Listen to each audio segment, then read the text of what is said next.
name is Yamina Katariya. I'm a software engineer here at ISB, and this is my Google Autocomplete interview. So, first question. Oh, hold on, let me just.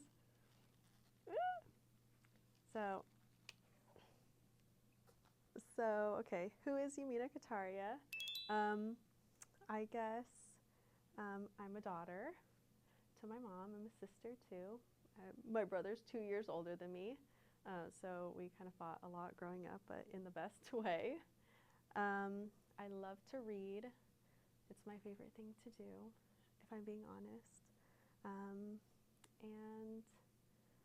oh gosh, what else? I don't know. I'd like to think I'm pretty creative here, so a lot of times even at ISB I'll like draw little things here, make little signs that look nice, I think, so yeah. Okay, so how did Yamina Katariya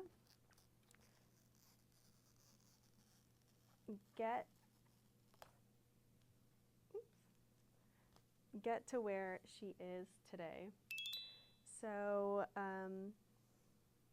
I ended up going to Northeastern University from high school. I was born and raised here in Seattle, went to high school here and everything, and I ended up going to Northeastern for college, and I majored in computer engineering.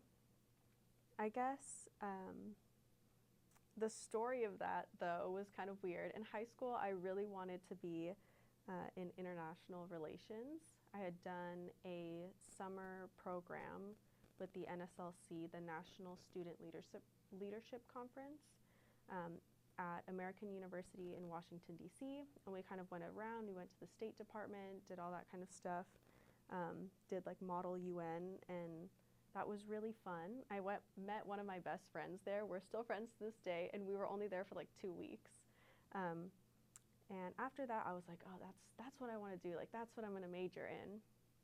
And so when I was applying to schools, some of them like asked, like which college within the university you want to be in. And I chose that. And then I went to Northeastern's Admitted Students Day, and I ended up going in like the economics department kind of like subgroup and listened to a talk by their department head. And when I was there, the guy was super nice, and he was answering all the like really great questions and everything. And I remember the questions that other people were asking, they were like, oh, like, are we gonna have to learn calculus? Like, how much math are we gonna have to do? Are we gonna have to do like all these other stuff? And I remember being like, and the guy was like, oh, no, like you won't have to do too much of it. Maybe like 1 semester, but it'll be fast. And I was like, oh, those are things I like to do. Like, I want to take some of those classes. And it threw me for a panic. So I went to, they were having like a fair with all of the colleges within the university, and I got there early with my mom, and I remember I kind of waited. No one had set up their tables yet, and I was like, I'm going to wait for the first dean to come in, and the first dean to show up and set up their table is the college I'm going to switch into. Not a great decision-making, style, but I did that, and it was the College of Engineering. And I went over and I talked to the lady, and of course if I talked to her, and she would tell me about the classes and everything, and if I didn't like it, I wasn't going to switch in. But I was like, oh, this is actually like interesting, and I was like, oh, would it be possible to like switch in? And she literally like picked up her phone, pulled up my application, and was like, yep, you took calculus, yep, you took physics, you're in. Wait 2 to 5 business days and you'll get an email. And so that's how I started in the College of Engineering.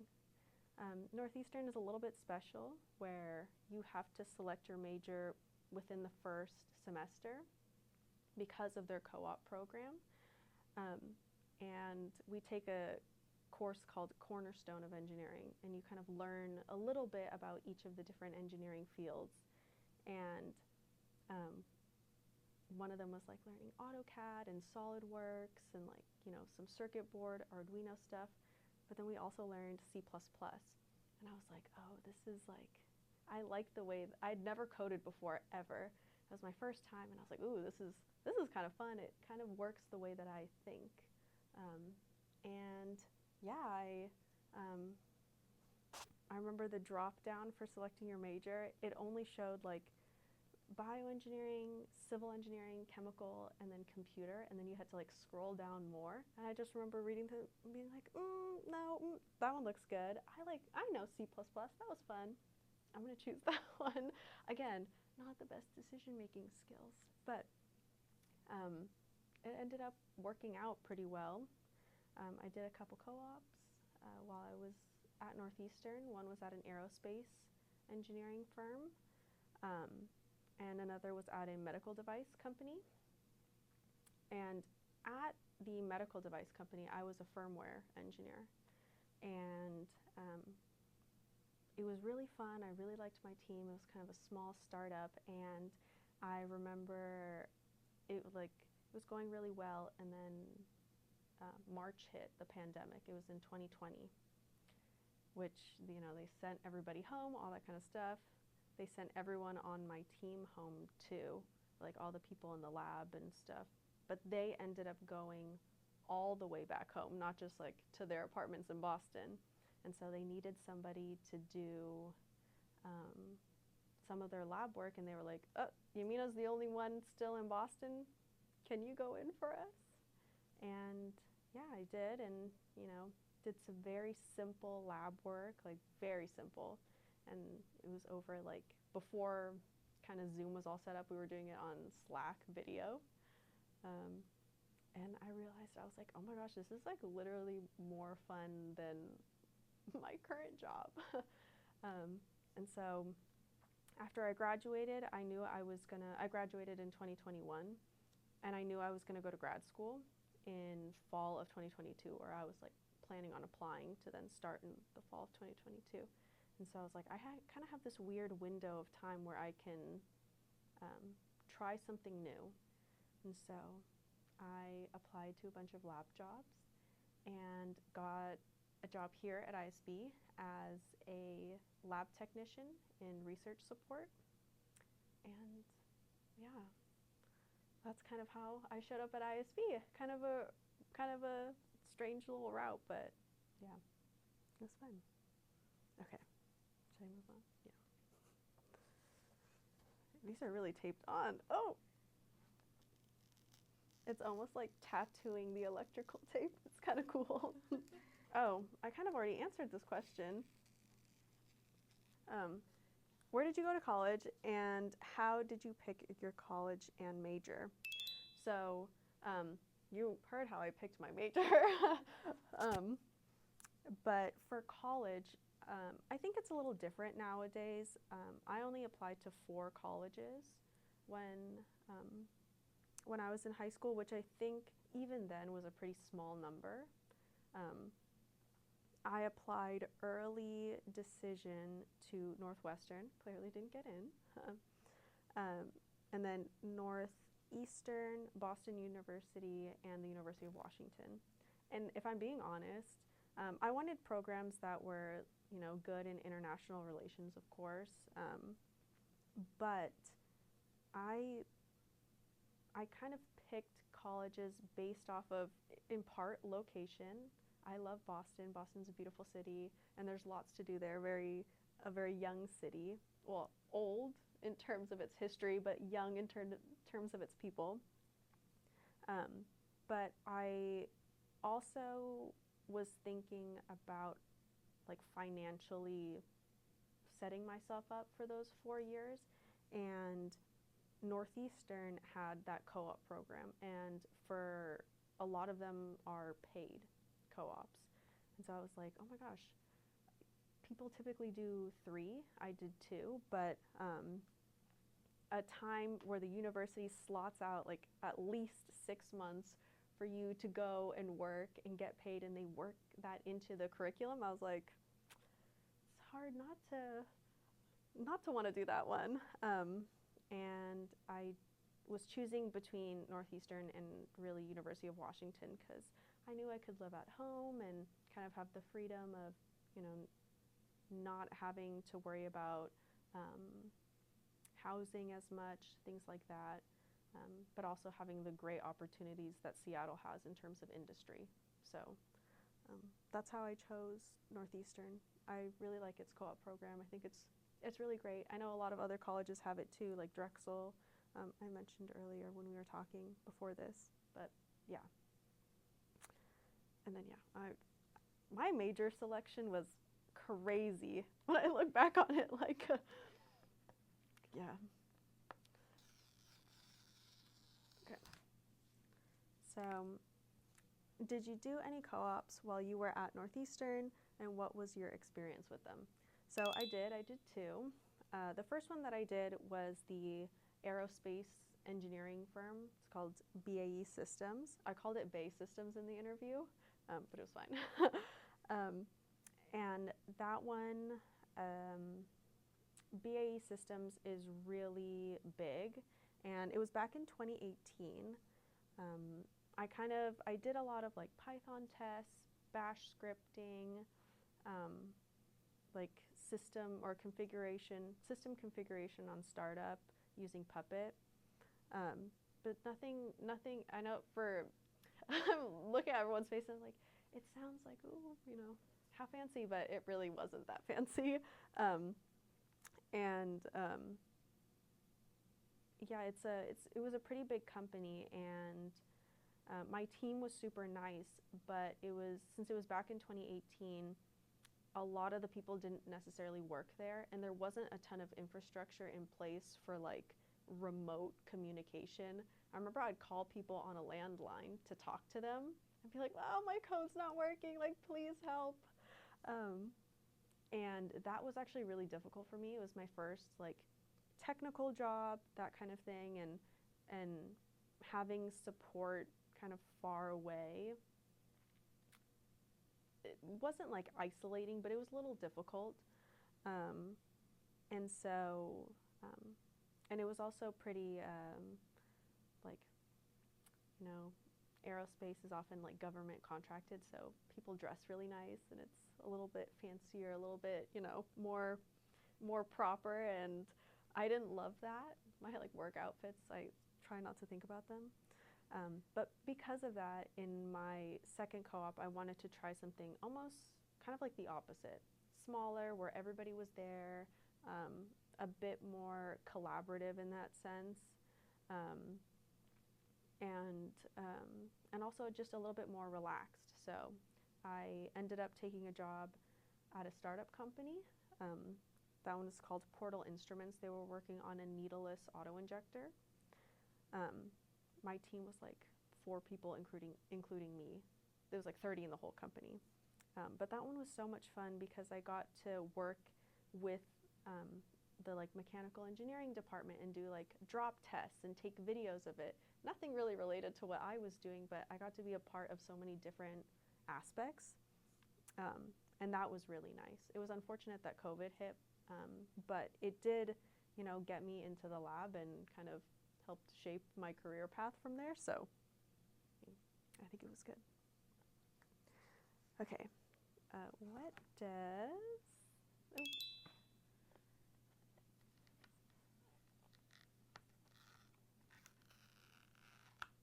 okay, what does Yamina Katariya do at ISB? So I started as a lab tech in the lab services group, or the H&S group. And this group, or lab services, is research support. So, you know, we have a whole bunch of different labs that do a whole bunch of different research, but there kind of needs to be someone to help, you know, organize the lab space, make sure everything is running well, and, you know, stuff doesn't get piled up and equipment gets maintained, that kind of stuff. And so I started and did that for, I want to say like 6 months.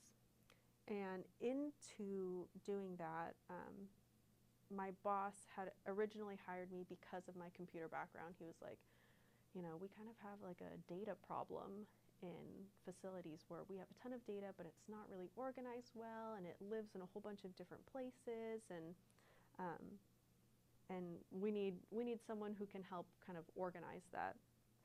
So I started working on creating databases for them and kind of pulling data from all the different areas that it was saved, and cleaning it, and pulling hazard information from online, and I also created like a website for them really quickly, like in a month. And in doing that, they were like, oh yeah, I like create databases and websites, but now or around sometime last year, for about 4 months, I kind of stepped in and supervised the lab services group. So I did my like software stuff in addition to supervising lab services, and I've started doing that again. I kind of like help coordinate the daily tasks that they do and do a little bit of mentorship, stuff like that.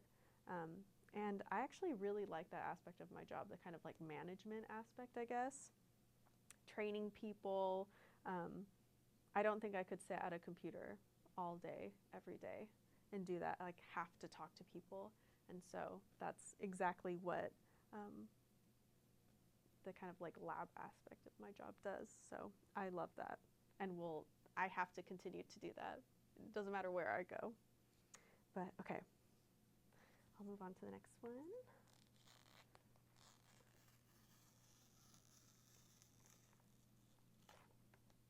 Uh-oh, I kind of ripped a little bit of my name off, but what does a usual day look like for Yamina Katariya?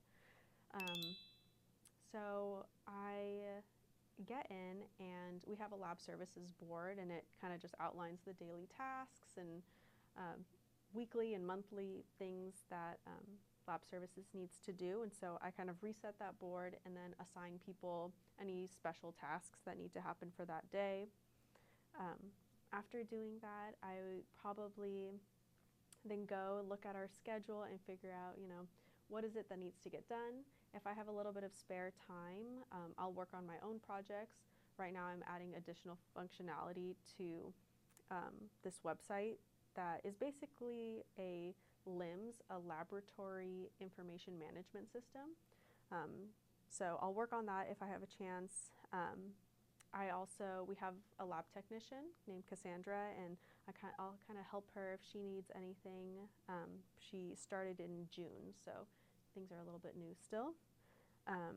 And yeah, I'll just kind of, we sometimes like decon, biosafety cabinets, incubators. Like just now, like a fridge went down, and apparently it's never been cleaned before, so it's actually disgusting. I looked on the inside of it. Not always. Not all the fridges at ISB are gross, but that one just needs a little bit of, TLC, so we're going to clean that one. And, any sort of specific requests from researchers as they come in, I'll handle them or, coordinate with the correct people. And yeah, my days go by really, really quickly, I must say. So that's kind of what a day looks like for me. Okay. Before you move on, what are your usual hours? Like when do you get in, when do you clock out? Oh, okay. I come in usually at like 8 o'clock, and we'll stay till between like 4 and 5, typically. And when I have lunch, it's like usually like 1 o'clock-ish, because that's when everybody else has lunch, and my lunch is sort of dependent on like when other researchers have lunch, because then they can't ask us to do stuff since they're out having lunch too. But yeah, those are my typical hours. And then lab services, they have hours. Lab services is made up of lab assistants and lab technicians. Our lab tech is full-time, and then our lab assistants are part-time undergraduate students. And so their schedules do vary a lot, and so I'll try and catch them when they come in or something like that, and assist as necessary. But yeah. Okay. This was the question I was waiting for. Oh.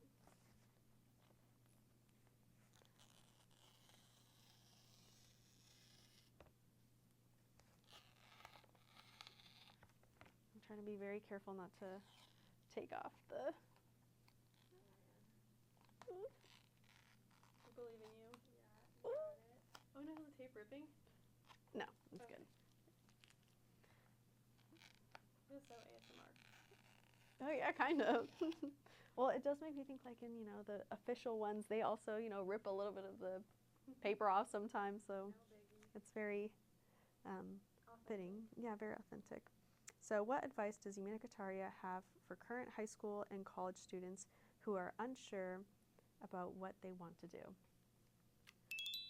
Big one. There's a lot of advice. But I think that there is right now a lot of pressure on young people to know what they want to do, right?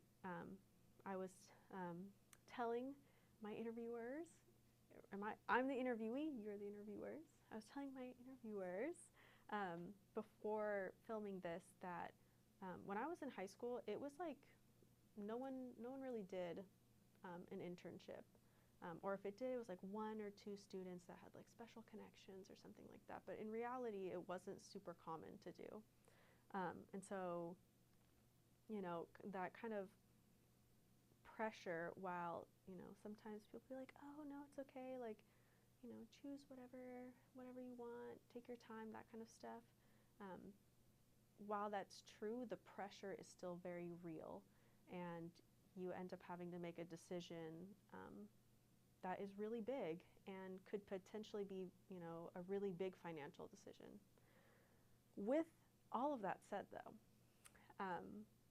I think that, I guess, the only way that you're going to figure out what you want to do is by doing the thing, experiencing it, and whether that's a 12-week internship, a 6-month co-op, or working for 1 to 5 years in that field, you'll only get to see what you like and what you don't like if you try.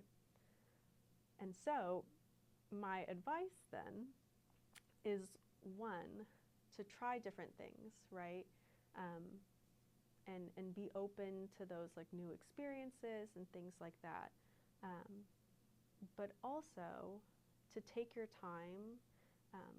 I know that I did that international relations thing over the summer for like 2 weeks, and I was like, oh, that's what I want to do. You mean where you said, I don't know if that was actually right. Like, okay, I was very confident back then, but I think sometimes that realization of like, oh, I don't actually know if I want to do this. Like, I don't know if this is for me, takes like some time. It could take 5 years. It could take 10 years. To where you're like, oh, actually, maybe not. Or sometimes it comes instantly where you try something and you're like, oh my God, this is so much fun. I want to do this. So kind of like take your time and experience things. I sound like that one, like Kendall Jenner meme, like the only way you're going to experience things is if you experience them, whatever. But also, I will say, don't let anybody make you feel bad for taking your time to figure it out, because that like societal pressure that's like, oh, you should know, you need to make a decision, this kind of like artificial timeline that exists. Like, just don't feel bad, and don't let anybody make you feel bad for kind of going at your own pace. And people always talk about like, oh, your career path. I don't see it as a path. I see it as a field, because you're gonna you'll go forward one day and, I don't know, make a decision that, you might take a step back, and that's okay. Like, we all do that.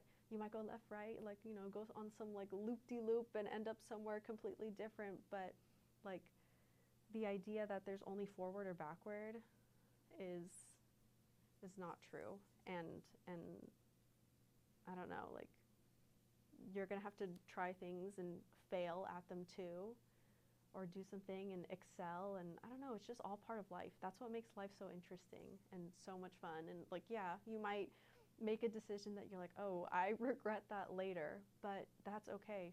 I have made, career decisions that I'm like, ooh, maybe that wasn't the best choice. Or I look back and I'm like, oh, I could have done that better or whatever. But I don't know. Imagine I did everything perfectly and whatever, how boring. So yeah, I don't know. Just don't let anyone make you feel bad. Like, you're young, you're learning. I'm young, I'm learning. Like, it'll all be fine. So I hope that made sense. That was like so much in That one. was good advice. Really good. 10 out of 10 advice. Okay. Where does Yamina Katariya see herself in 5 years? That is a crazy question. Oh gosh. Where do I see myself in 5 years? I guess work related. I just see myself in a job, whether it be at ISB, knock on wood, or wherever, that I get to work with people. I realize like working with interns and working with the undergraduate students is so much fun. Like, that is actually my favorite part of my job.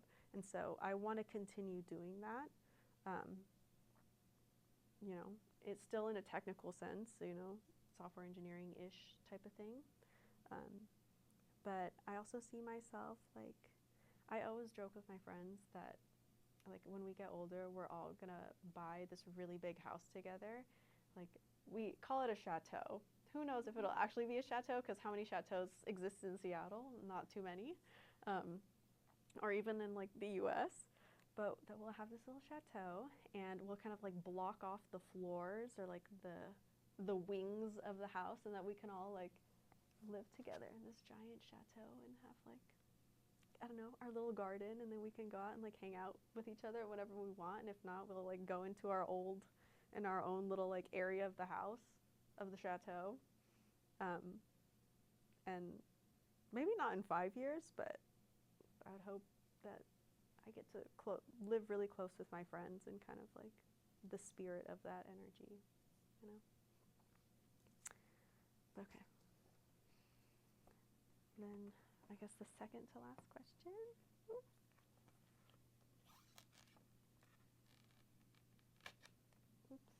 Oh, this is the book question. You'll have to stop me on this one. You're going to have to be like, Yamina, you've said enough. It's okay. Okay. I love to read, so I'm probably not going to stop you. I think that's going to be Bisha. I'm an enabler. What is a book Yamina Katariya thinks everyone should read? I, like, thought about this so much. I was like, trying to, like, pick one, all that kind of stuff. And I really couldn't pick just one. So I'm going to talk about the most recent book I read, because I actually think it's really good. I read The Crucible by Arthur Miller. I'm pretty sure, like, a ton of people have probably read that for, like, school or something like that. Or at least Death of a Salesman.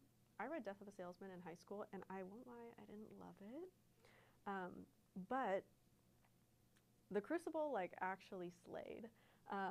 It's set in the late 1600s and is kind of surrounds the anti-witch hysteria going around in Salem, Massachusetts, the Salem witch trials.